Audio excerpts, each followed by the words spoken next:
नमस्कार, जय हिंद। कैसे हो दोस्तों? हमारे इस वीडियो में आपका स्वागत है। इस वीडियो में हम एनसीसी के बी एवं सी परीक्षा के मॉडल प्रश्न पत्र को हल करेंगे। अगर आप हमारे चैनल पर नए हैं तो हमारे चैनल को सब्सक्राइब जरूर कीजिएगा। इस वीडियो में हम मॉडल प्रश्न पत्र के 15 भागों को कवर करने वाले हैं, जिसमें ड्रिल, वेपन ट्रेनिंग, लीडरशिप, राष्ट्रीय एकता, disaster management, social service, health and hygiene, adventure, पर्यावरण, आत्मरक्षा, पास्ट ट्रेनिंग, मैप रीडिंग, भारतीय सेना का इतिहास, फील्ड इंजीनियरिंग और फील्ड क्राफ्ट, बैटल क्राफ्ट, इन सभी के महत्वपूर्ण प्रश्नों, रिक्त स्थानों, सभी को हम कवर करेंगे। और यह एक मॉडल प्रश्न पत्र की तरह है। आप परीक्षा देने जाएंगे तो आपको सेम इसी प्रकार का प्रश्न पत्र वहीं देखने को मिलेगा। सबसे पहले हम परीक्षा की बात कर लें तो जब भी आप बी और सी का पेपर देने जाएं तो आपको पूरा पेपर कवर करके आना है। उसमें प्रश्न के नीचे उत्तर लिखने की जगह होती है, तो आपको वह जगह बिल्कुल भी ब्लैंक नहीं छोड़नी है, पूरा उसको भर के आना है। और एनसीसी परीक्षा में सभी प्रश्न अनिवार्य होते हैं, तो आपको सभी प्रश्नों का उत्तर देना है। कोई भी प्रश्न आपको छोड़कर नहीं आना है, क्योंकि किसी भी प्रश्न का अथवा नहीं होता है। ये सब सावधानी रखते हुए आपको पेपर देना है। तो चलिए शुरू करते हैं आज का हमारा मॉडल प्रश्न पत्र। इसमें हमारा पहला सेक्शन है ड्रिल, और इसमें हमारा पहला प्रश्न है, ड्रिल के उद्देश्य क्या हैं? तो इसका उत्तर है अनुशासन की भावना उत्पन्न करना, अपने अधीनस्थ यानी कि अपने कमांडर का आदेश का पालन करना और अपने अधीनस्थों को नियंत्रण में रखना, मिलजुल कर काम करने की भावना उत्पन्न करना, आत्मविश्वास की भावना का विकास करना, कैडेट में उत्साह, कर्तव्यपरायणता और कार्यकुशलता की भावनाओं का उत्पन्न करना। हमारा अगला प्रश्न है, सही गलत लिखो। विसर्जन की कार्यवाही में सैल्यूट नहीं दिया जाता है, तो यह बिल्कुल गलत बात है, क्योंकि विसर्जन की कार्यवाही में हम सैल्यूट करते हैं। दूसरा प्रश्न है, हवलदार रैंक को भी सैल्यूट दिया जाता है, तो यह भी गलत होगा, क्योंकि हवलदार रैंक को सैल्यूट नहीं दिया जाता है। तीसरा है हमारा, आराम से सावधान पोजीशन में बोला जाता है, तो यह भी गलत होगा, क्योंकि आराम से विश्राम की पोजीशन में बोला जाता है। हमारा अगला प्रश्न है, वर्ड ऑफ कमांड 4 प्रकार की होती है, तो यह भी गलत होगा, क्योंकि वर्ड ऑफ कमांड 2 प्रकार की होती है। अगला प्रश्न है, खुली लाइन चल की कार्यवाही में मध्य लाइन भी आगे चल की कार्यवाही करती है, तो इसका सही उत्तर भी गलत होगा, क्योंकि सिर्फ आगे और पीछे की लाइन ही इसमें कार्यवाही करती है, पीछे की लाइन, बीच की लाइन कोई कार्यवाही नहीं करती है। हमारा तीसरा प्रश्न है, ड्रिल की बुरी आदतें लिखो। तो इसका उत्तर होगा आंखों को झपकाना और घुमाना, पाँव की उंगलियों को हिलाना, पाँव को घसीट कर चलना, अनावश्यक हरकत करना, एड़ियों का टकराना। यह सभी ड्रिल की बुरी आदतें हैं। चौथे प्रश्न की ओर बढ़ते हैं, ड्रिल कितने प्रकार की होती है तथा इसके सिद्धांत लिखो। तो इसका उत्तर है, ड्रिल 2 प्रकार की होती है। एक ओपन ड्रिल जो कि हम फील्ड एरिया में करते हैं, और होती है क्लोज ड्रिल जो हम ग्राउंड एरिया में करते हैं। ड्रिल के सिद्धांत क्या है? तो इस समय शरीर में फुर्ती, स्थिरता एवं मिलजुल कर काम करने की भावना उत्पन्न होती है। अब हमें ड्रिल के फायदे, 5वां प्रश्न है, ड्रिल के फायदे लिखो। तो इसका सही उत्तर होगा अच्छा टर्नआउट, बातचीत करने का तरीका, अनुशासन, आत्मविश्वास और गर्व की भावना उत्पन्न होती है। हमारा छठा प्रश्न है, रैंक और फाइल में क्या अंतर है? तो रैंक, इसमें कैडेट एक सीधी लाइन में साइड बाय साइड खड़े होते हैं, और दूसरा है फाइल, इसमें भी कैडेट सीधी लाइन में सामने से कवर करते हुए एक दूसरे के पीछे खड़े होते हैं। आपने 3-3 की फाइल में आप खुद फॉल इन हुए होंगे। हमारा अगला प्रश्न है, लाइन तोड़ और विसर्जन में अंतर लिखो। तो लाइन तोड़, इसमें दाहिने मोड़ और लाइन तोड़, इसमें सैल्यूट नहीं दिया जाता है और दोबारा फालन होना पड़ता है। लाइन तोड़ 5 से 10 मिनट के लिए ही होता है। विसर्जन, दाहिने मुड़ करें, उसके बाद सैल्यूट करके 2-3 कदम आगे चलकर लाइन तोड़ें, इसमें दोबारा फालन नहीं होना पड़ता है। 8वां प्रश्न है, रिक्त स्थान भरो। इसी प्रकार का पेपर आपको जब आप पेपर देने जाओगे वहीं मिलेगा, उसमें बीच बीच में प्रश्न, फिर रिक्त स्थान, फिर सही विकल्प, ऐसे आते रहेंगे। पहला है, विश्राम में दोनों वीडियो के बीच कितना अंतर होता है? तो इसका सही उत्तर है 12 इंच। अगला प्रश्न है, जांच शस्त्र में बायां पैर आगे की तरफ खोला जाता है, तो इसका सही उत्तर होगा 16 इंच। थंब का आदेश पैर पर दिया जाता है, तो बाएं पैर पर। ड्रिल की तमाम हरकत शुरू होती है तो सावधान से। पीछे मुड़ के आदेश पर कितने डिग्री पीछे मुड़ते हैं? तो इसका सही उत्तर होगा 180 डिग्री। नेक्स्ट रिक्त स्थान है, मेजर साहब और उनसे उच्च अधिकारियों को सैल्यूट दिया जाता है, तो सलामी शस्त्र दिया जाता है। दूसरा भाग है हमारा वेपन ट्रेनिंग। इसमें पहला प्रश्न है, रिक्त स्थान भरो। .22 रिलक्स राइफल की लंबाई कितनी होती है? तो इसका सही उत्तर होगा 43.5 इंच। इसके पहले हम .22 के बारे में पूरा विस्तृत वीडियो बना चुके हैं, उसका लिंक मैं आपको डिस्क्रिप्शन में दे दूंगा, वहां से आप देख सकते हैं।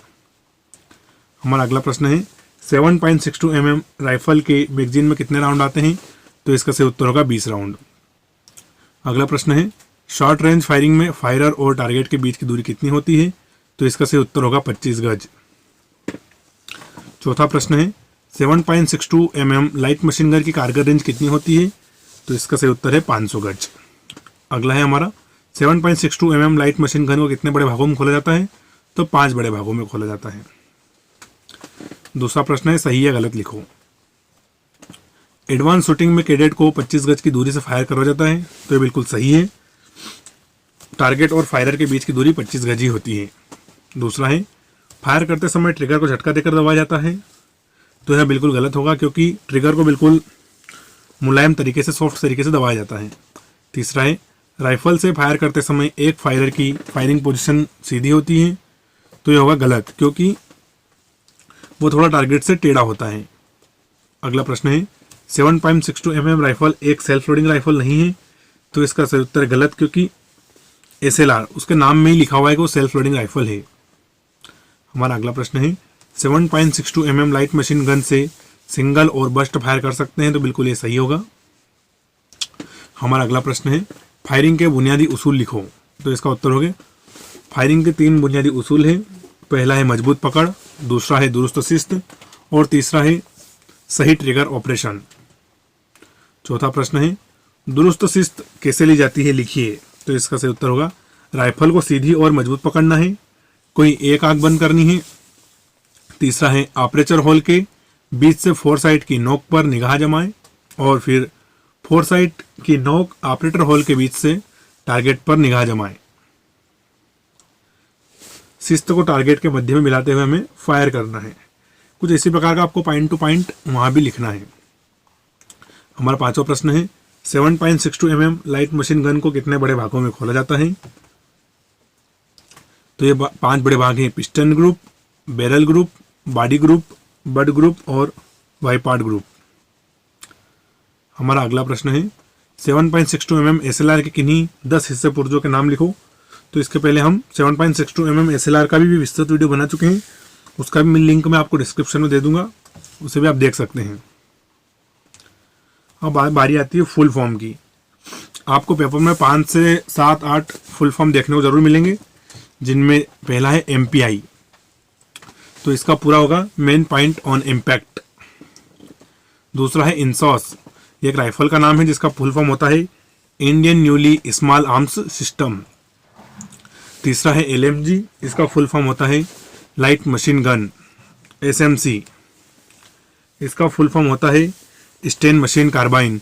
इसके अलावा आपको कुछ GPS का, जिसका उसका फुल फॉर्म होता है ग्लोबल पोजिशनल सिस्टम, ऐसे BSF वगैरह ऐसे भी आपको फुल फॉर्म लिखने को मिलेंगे। हमारा 9वां प्रश्न है, SLR और इंसास का कोई 5 अंतर लिखिए। तो इन दोनों के बारे में हम विस्तृत वीडियो बना चुके हैं, तो आप उसमें से जाके देख लेना। अगला है हमारा लीडरशिप, तीसरा भाग है ये। तो इसमें पहला प्रश्न है, लीडर किसे कहते हैं, परिभाषा लिखो। तो इसका उत्तर है, लीडर वह होता है जो अपने व्यक्तित्व से लोगों को प्रभावित करे और उनको काबू करके उनकी भावनाओं, विचारों और कार्यों को दिशा निर्देश देने की काबिलियत रखता हो और अपने अधीनस्थ का मार्गदर्शन करने में सफल हो। दूसरा प्रश्न है, लीडरशिप से आप क्या समझते हैं, लीडरशिप कितने प्रकार की होती है? इसका उत्तर होगा, एक लीडर अपनी इच्छानुसार दूसरों से काम करवाने की एक कला है। एक ऐसी कला जिससे कि लीडर लोगों की भावनाओं, विचारों और कार्यों को काबू में रखता हो और अपनी लीडरशिप द्वारा विश्वास, सम्मान, सहयोग और वफादारी प्राप्त करता हूँ। लीडर 3 प्रकार के होते हैं, ऑटोक्रेटिक, डेमोक्रेटिक और लॉसेज फेयर। ऑटोक्रेटिक का मतलब होता है तानाशाह, जैसे नॉर्थ कोरिया का किम जोंग उन, उसे किसी ने भी नहीं चुना है, वो खुद से तानाशाह बना हुआ है। दूसरा होता है डेमोक्रेटिक, जिसे जनता चुनती, जैसे हमारे देश में प्रधानमंत्री का चुनाव एक डेमोक्रेटिक तरीके से होता है। हमारा तीसरा प्रश्न है, एक नेता में कौन सी विशेषताएं या गुण होने चाहिए? कोई 15 लिखना है। तो इसमें पहला है आचरण, दूसरा है उत्साह, तीसरा है सत्यनिष्ठा, चौथा है साहस, पांचवा है निर्णायकता, छठा है विश्वसनीयता, सहनशीलता, पहल, सत्यवादी, न्याय, वफादारी, ईमानदारी, निपुणता, आत्मविश्वास और आत्मनिर्भर। ये सभी विशेषताएं एक नेता या लीडर में होनी चाहिए। सत्यवादी हो, वह पहल करने वाला हो, जैसे कुछ भी काम कर रहे हैं तो उसमें पहले वो बोलेगा नहीं पहले मैं करके दिखाता हूँ। वह न्याय करने वाला हो, किसी की तरफ झुका हुआ नहीं हो, ईमानदार हो। ऐसे ही व्यक्ति का हमें चुनाव नेता के रूप में करना चाहिए। हमारा 5वां प्रश्न है, अच्छे मानव प्रबंध बनाए रखने के लिए किन किन बातों का ध्यान देना चाहिए? मानव प्रबंध से मतलब है कि जो हमारी टीम हमारे साथ काम कर रही है उनको हम कैसे एक साथ एक जोड़ के रख सकें। तो इसमें अच्छे कार्यों की सराहना करना, जैसे हमारा कोई साथी अच्छा कार्य कर रहा है तो हमें उसकी सभी के सामने सराहना करनी है। दूसरों की समस्याओं के प्रति रुचि लेना है, जिससे हमारी टीम में कोई साथी की कोई समस्या है तो उससे पूछना और उसका हल निकालना। जवानों के स्वास्थ्य पर ध्यान देना, अपने टीम के सभी सदस्यों पर ध्यान देना है। कठिन कार्यों के बाद आराम दें, पदोन्नति योग्यता से करें, अपने व्यवहार से अच्छा वातावरण बनाएं। यह सभी बातें अच्छे मानव प्रबंधन में एक लीडर को रखनी चाहिए। अपने अधीनस्थों के सामने सबको न डांटें, जैसे आपकी टीम में कोई सिपाही है या कोई साथी है उससे कुछ गलती हो गई तो उसको आप अलग से समझा भी सकते हैं। निष्पक्ष और दोस्ताना व्यवहार रखें, बहसबाजी ना करें और अधीनस्थों से ज़्यादा घुले मिले नहीं। 5वां प्रश्न है, एक आदर्श नागरिक में क्या गुण होने चाहिए? तो इसका सही उत्तर है वृद्धि, आत्म संयम, जागरूकता, उत्तम स्वास्थ्य, सुशिक्षा, कर्तव्यपरायणता, मताधिकार का उचित प्रयोग, निस्वार्थ होना, परिश्रम एवं परोपकारी एवं देशभक्त। यह सभी एक अच्छे नागरिक के गुण हैं। मताधिकार का उचित प्रयोग करना चाहिए, जैसे बहुत सारे लोग पैसा लेके भी अपना मताधिकार का उपयोग कर लेते हैं, तो ऐसा हमें बिल्कुल भी नहीं करना है। देशभक्त होना है। देशभक्ति सिर्फ बॉर्डर पर ही नहीं होती है, कहीं बिजली व्यर्थ जा रही है तो आप स्विच बंद कर सकते हैं, कहीं पानी ढुल रहा हो तो आप नल बंद कर सकते हैं, ट्रैफिक नियमों का पालन करके भी आप देशभक्ति कर सकते हैं। तो ये सभी अच्छे नागरिकों की पहचान होती है। 6वां प्रश्न है, प्रशासन के सिद्धांत क्या हैं? तो इसका सही उत्तर होगा दूरदर्शिता, लचक एवं सहयोग, मितव्ययिता और सरलता। मतलब जो भी हमारे नेता हैं, जो भी हमारा प्रशासन है, उसमें दूरदर्शिता, आगे की सोच होनी चाहिए, जनता के प्रति सहयोग की भावना, कम से कम खर्च और सरलता, मतलब आम व्यक्ति भी उनसे जाकर जुड़ सके। अब हमारा चौथा भाग आ गया है नेशनल इंटीग्रेशन, यानी कि राष्ट्रीय एकता। इसमें रिक्त स्थान है पहले, सिख धर्म का प्रमुख ग्रंथ कौन सा है? तो यह है गुरु ग्रंथ साहिब। इलाहाबाद के किले का निर्माण किसने करवाया था? तो यह अकबर ने करवाया था। पुष्कर मेला लगता है तो यह आपको पता होगा राजस्थान में लगता है। बिहू नृत्य संबंधित है तो इसका सही उत्तर है असम। महाभारत की रचना की थी महर्षि वेद व्यास ने। दूसरा प्रश्न है, एनसीसी कैडेट राष्ट्र निर्माण में क्या योगदान दे सकते हैं? तो इसका सही उत्तर होगा परिपक्व और ज्ञान की प्राप्ति, विकास उन्मुख कार्यों में उसका प्रयोग। यानी कि सभी एनसीसी कैडेट्स को अच्छी ज्ञान की प्राप्ति करना है और उस ज्ञान का सही जगह इस्तेमाल करना है। दूसरा है स्वयं सचेत रहते हुए सजगता का वातावरण तैयार करना, यानी कि आपको जागरूक रहना है, आपके आसपास क्या हो रहा है उन सभी चीज़ों से आपको अपडेट रहना है और वह दूसरे लोगों को भी बताना है। तीसरा है नैतिकता पर आधारित गुणों का विकास, मतलब आप एक अच्छे नागरिक बने, आप में अच्छे गुण हो, कोई भी आप बुरा कार्य ना करते हो। चौथा है अपने कर्तव्यों का निर्वहन। पांचवा है अनुशासन की भावना को महत्व प्रदान करना और छठा है समाज सेवा। सातवां है अनुसंधान के क्षेत्र में। एनसीसी कैडेट आधुनिक युग विज्ञान का युग है। छात्रों के लिए आवश्यक है कि वह विभिन्न क्षेत्रों में अनुसंधान करके नई नई तकनीक विकसित करें। राष्ट्र के विकास में अपना योगदान दे सकते हैं, जिससे देश के विकास जितनी शीघ्रता से हो सके हमारा राष्ट्र उतना ही महान होगा। मान लो आप एक एनसीसी कैडेट्स हैं, तो आपने कोई बुलेट प्रूफ जैकेट का आविष्कार कर दिया या कुछ अच्छी गन का आविष्कार कर दिया जो हमारे राष्ट्र के लिए काम आएगी। हमारा अगला प्रश्न है, भारत में राष्ट्र निर्माण की प्रमुख समस्याएं क्या हैं? तो इसमें पहला है सांप्रदायिकता। सांप्रदायिकता आप जानते होंगे कि लोग अलग अलग धर्मों में बटे हुए हैं। दूसरा है जातिवाद। तीसरा है भाषावाद। भाषावाद में आप जान सकते हैं कि हर राज्य की अलग अलग भाषाएं, तो अपनी भाषा को श्रेष्ठ समझते हैं और भाषावाद करते हैं।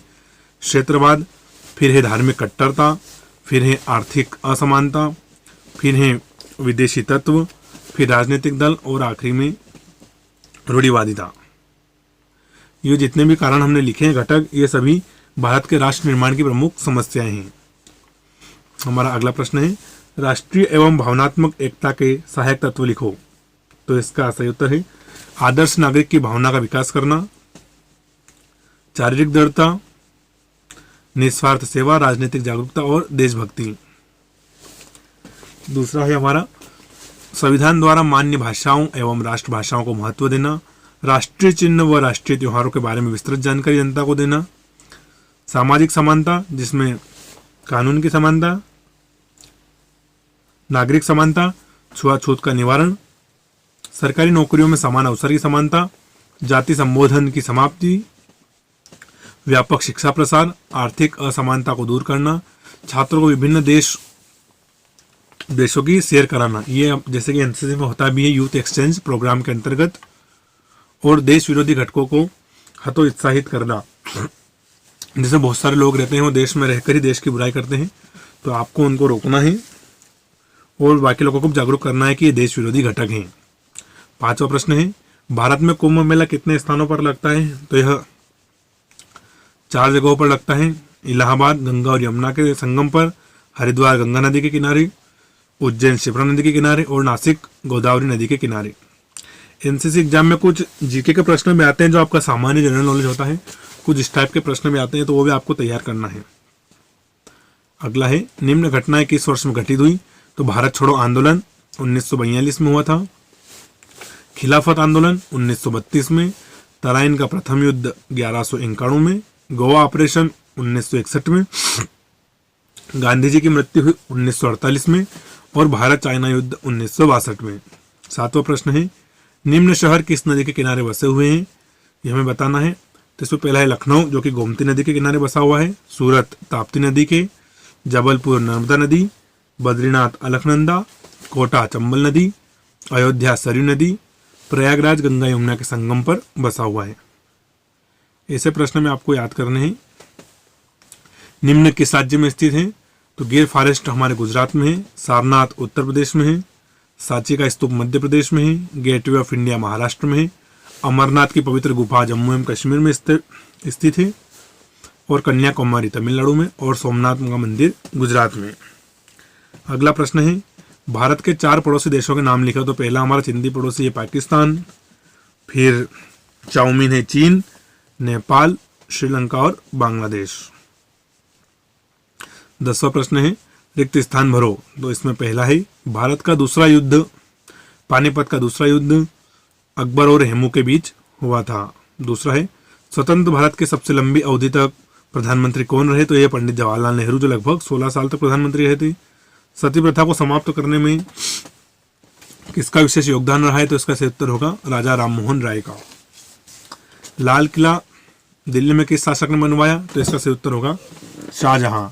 अमेरिका के शिकागो में विश्व हिंदू सम्मेलन को किसने संबोधित किया था? इसका सही उत्तर होगा स्वामी विवेकानंद। इन्हीं के जन्म दिवस पर भारत में राष्ट्रीय युवा दिवस 12 जनवरी को मनाया जाता है। 5वां भाग है हमारा डिजास्टर मैनेजमेंट, आपदा प्रबंधन। इसमें पहला प्रश्न है, नागरिक सुरक्षा की कोई 5 सेवाएं लिखो और उनकी व्यवस्था बताओ। तो इसमें पहला है अग्निशमन सेवाएं, कहीं आग लग गई हो तो आग का पता लगाना और उसे बुझाना। दूसरा है वार्डन सेवाएं, हवाई हमलों के पूर्व तैयारी और हमले की चेतावनी आम नागरिकों को देना। तीसरा है बचाव सेवा, दुर्घटना एवं मलबे में दबे हताहतों को बाहर निकालना। चौथा है यातायात सेवा, परिवहन सेवा को सुचारू रूप से चालन में सहायता करना।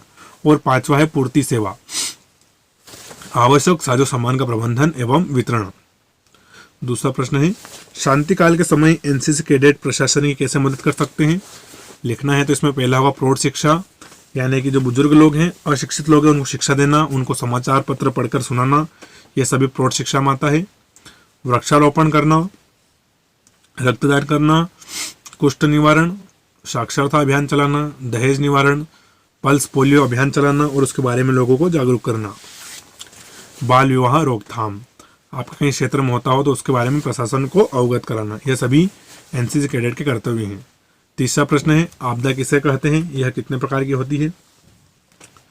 तो वह प्राकृतिक अथवा मानव निर्मित घटना जिनके परिणाम स्वरूप जान माल की क्षति होती है, आपदाएं कहलाती हैं। आपदा दो प्रकार की होती है, प्राकृतिक आपदा जिसमें भूकंप, चक्रवात, बाढ़, सुनामी आदि आते हैं, और दूसरा है हमारा मानव निर्मित आपदा। मानव निर्मित आपदा में अग्निकांड, ट्रैफिक घटनाएं, आतंकवादी हमले, बम विस्फोट, मानव निर्मित किसी विशाल निर्माण का टूटना जैसे कि बांध, कोई बड़ा ब्रिज आदि। चौथा प्रश्न है हमारा आपदा के समय कैडेट की क्या भूमिका रहती है, बताइए। तो आपदा के समय एनसीसी कैडेट को संचार के साधनों को पुनः चालू करना, खोज तथा बचाव कार्य करना, परिवहन के साधन जुटाना, ऊर्जा का पुनः चालन करना, स्वास्थ्य एवं दवाइयों की सुविधाएं प्रदान करना, पुनः निर्माण कार्यों में सहयोग देना और हताहतों के लिए आश्रय स्थल स्थापित करना। अब है बहुविकल्पीय प्रश्न, निम्न में से कौन सी मानवकृत आपदा नहीं है। तो इसका उत्तर होगा भूकंप, क्योंकि भूकंप एक प्राकृतिक आपदा है। दूसरा है हमारा राष्ट्रीय नागरिक सुरक्षा कॉलेज कहाँ स्थित है। तो इसका सही उत्तर होगा नागपुर। तीसरा है national institute of disaster management कहाँ स्थित है। तो इसका सही उत्तर होगा नई दिल्ली। चौथा है जिला स्तर पर आपदा प्रबंधन का अध्यक्ष कौन होता है। तो इसका सही उत्तर होगा जिलाधीश। कुछ इसी प्रकार का आपको एनसीसी पेपर देखने को मिलेगा, बीच बीच में रिक्त स्थान, कहीं सही विकल्प, फिर प्रश्न, इसी प्रकार के वहां भी पूछे जाएंगे आपसे। और अलग अलग सेक्शन में बटा होगा जैसे हमने बांट रखा है। और अब हमारा छठा सेक्शन शुरू हो गया है सोशल सर्विस, यानी कि सामाजिक कार्य। तो इसमें पहला प्रश्न है एनसीसी कैडेट किन किन सामाजिक सेवाओं में भाग लेते हैं। तो इसका सही उत्तर होगा रक्तदान में, आई कैंप में मरीजों की देखभाल, साक्षरता अभियान, ट्रैफिक कंट्रोल, दहेज निवारण, वृक्षारोपण, श्रमदान, प्राकृतिक आपदा में राहत कार्य, बीमारियों के विरुद्ध अभियान। जैसे अभी कोरोना काल चल रहा है तो कोई अफवाहें वगैरह फैलती हैं या लोग टीके के प्रति जागरूक नहीं है तो उन्हें जागरूक करना भी हमारा एनसीसी कैडेट्स का कर्तव्य है। और समाज में जागृति पैदा करना, बहुत सारी अफवाहें चलती हैं उनके बारे में हमें सभी लोगों को जागरूक करना है और समाज में एक अच्छी भावना का विकास करना है। हमारा दूसरा प्रश्न है एड्स का फुल फॉर्म लिखो और इसके फैलने के तरीके और बचने के उपाय भी लिखिए। एड्स के बारे में पक्का प्रश्न आता है तो आपको यह पूरा अच्छे से याद करके जाना है।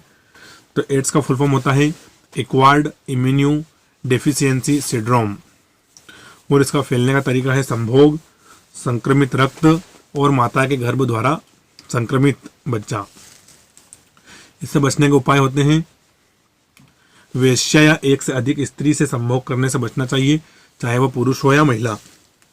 दूसरा है कॉन्डोम का प्रयोग और तीसरा है इस्तेमाल हो चुकी सुइयों का प्रयोग ना करें और चौथा है किसी को भी रक्त देने से पहले हमारे रक्त का परीक्षण अवश्य करना चाहिए और पांचवा है एड्स से पीड़ित मां को गर्भवती न होने दें। तीसरा है भारत में जनसंख्या वृद्धि के कोई 5 कारण लिखो। तो इसका पहला है बाल विवाह, अशिक्षा, समाज में पुत्र की अनिवार्यता, बहुविवाह, कॉन्ट्रासेप्टिव का प्रयोग न करना। चौथा प्रश्न है सामाजिक सेवा में कैडेट्स को क्या लाभ होता है, लिखिए। इसका सही उत्तर है कैडेट के हृदय में परोपकार, त्याग, उदारता, दया एवं उज्जवल भावना का विकास होता है। कैडेट में अच्छे काम करने की आदत पड़ जाती है जिससे उनको आगे बढ़ने में बहुत ही सहायता मिलती है। कैडेट में नेतृत्व के गुण विकसित होते हैं। पांचवा प्रश्न है निर्बल वर्ग की क्या आवश्यकता है। तो निर्बल वर्ग को रोजगार, पेयजल, पौष्टिक आहार, स्वच्छ आवास, बिजली, आवागमन के साधन, चिकित्सा, सामाजिक परिवर्तन, मनोरंजन संबंधी सुविधाएं, यह सभी निर्बल वर्ग या जो गरीब वर्ग है उसकी प्रमुख आवश्यकताएं हैं। हमारा छठा प्रश्न है कैंसर क्या है, इसका क्या कारण है, लिखिए। जब शरीर के किसी हिस्से में कोशिकाएं अनियंत्रित विभाजन शुरू कर देती हैं जिससे वह बहुत तेजी व अनियंत्रित तरीके से बढ़ने लगती हैं और शरीर की सामान्य कोशिकाओं को नष्ट करती है या उन्हें खाने लग जाती है, तो इस क्रिया को कैंसर कहते हैं। कैंसर के कारण है अप्रत्यक्ष कारणों से, यानी कि प्राकृतिक तरीके से भी हो सकता है। वायुमंडल में प्रदूषण, पान, चूना, तंबाकू, गुटखे का सेवन, सिगरेट, हुक्के का सेवन, कृमिनाशक दवाएं, खाद्य पदार्थों में दूषित रसायनों से मिलावट, अत्यधिक शराब का सेवन, यह सभी आपको कैंसर के प्रमुख कारण है और यह कैंसर के प्रति जिम्मेदार भी हैं। हमारा 7वां भाग है हेल्थ एवं हाइजीन, स्वास्थ्य एवं सफाई। इसमें पहला प्रश्न है कैंप में सफाई हेतु क्या क्या बंदोबस्त करना चाहिए। तो आप कैंप गए होंगे तो आपने देखा होगा कि पानी का पर्याप्त प्रबंध, भोजन निर्माण में सफाई एवं सुरक्षा, हवा का आना जाना ठीक हो, कूड़ा करकट फेंकने का दूर एवं नियत स्थान, कपड़े धोने, नहाने तथा बर्तन साफ करने का अलग अलग स्थान जो कैंप में रहते ही आपने देखे होंगे। कैंप के आसपास सफाई, शौच प्रबंध कैंप से काफी दूर रखना चाहिए। हमारा दूसरा प्रश्न है मनुष्य को स्वस्थ रहने के लिए किन किन बातों पर विशेष ध्यान देना चाहिए। तो इसका सही उत्तर है शारीरिक स्वच्छता, पौष्टिक भोजन, नित्य व्यायाम, विश्राम एवं नींद, आनंददायक वातावरण, चिंता रहित जीवन, अच्छे लोगों की संगति एवं आदत। अगर यह सब हम करेंगे तो मनुष्य स्वस्थ रहेगा, दिमाग से भी और शरीर से भी। तीसरा प्रश्न है जल स्वच्छ करने की विधियां कौन कौन सी हैं, लिखिए। तो इसका पहला है छानकर, उबालकर, तलहटीकरण के द्वारा, यानी कि जल को भरकर रख देना है, फिर 1-2 घंटे बाद उसको देखना है तो जो भी अशुद्धियां होगी उसके तल में बैठ जाएंगी। जल को RO UV प्रोसेस के द्वारा। चौथा है रिक्त स्थान भरो।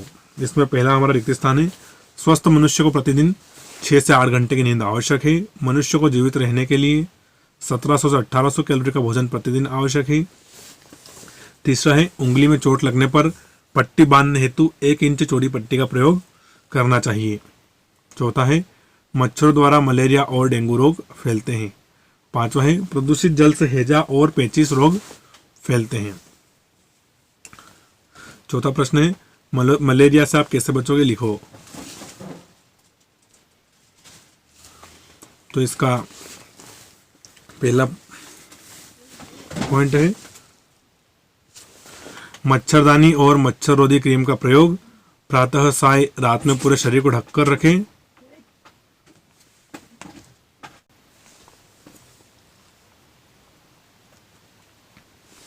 मच्छर वाले क्षेत्र में प्रति सप्ताह 10 किलोग्राम क्लोरीन का छिड़काव। आसपास के पानी भरे गड्ढों में मिट्टी के तेल का छिड़काव। जल निकास की सुगम बनाना, जल निकासी की सही व्यवस्था, बड़ी नालियां, दरवाजे खिड़कियों में जाली का प्रयोग। पांचवा प्रश्न है पर्सनल हाइजीन से आप क्या समझते हैं। तो पर्सनल हाइजीन में हमारे बालों की सफाई, दांतों की सफाई, नाखून की सफाई, स्किन और बॉडी की सफाई और कपड़ों की सफाई आदि। छठा प्रश्न है फ्रैक्चर कितने प्रकार के होते हैं। तो फ्रैक्चर 3 से 4 प्रकार के होते हैं, जिसमें साधारण टूट, संयुक्त टूट, जटिल टूट और बहुखंड टूट, कच्ची टूट, ये सभी फ्रैक्चर के प्रकार हैं। सातवां प्रश्न है किन्हीं 4 संपर्क रोगों के नाम लिखो। तो इसमें दांत खुजली, एड्स, सिफिलिस और एक्जिमा। किसी भी प्रकार का एनसीसी संबंधित सामान खरीदने के लिए विजिट कीजिए सक्सेस स्पोर्ट्स रतलाम को। वीडियो देखने के लिए धन्यवाद। जय हिंद, वंदे मातरम, भारत माता की जय।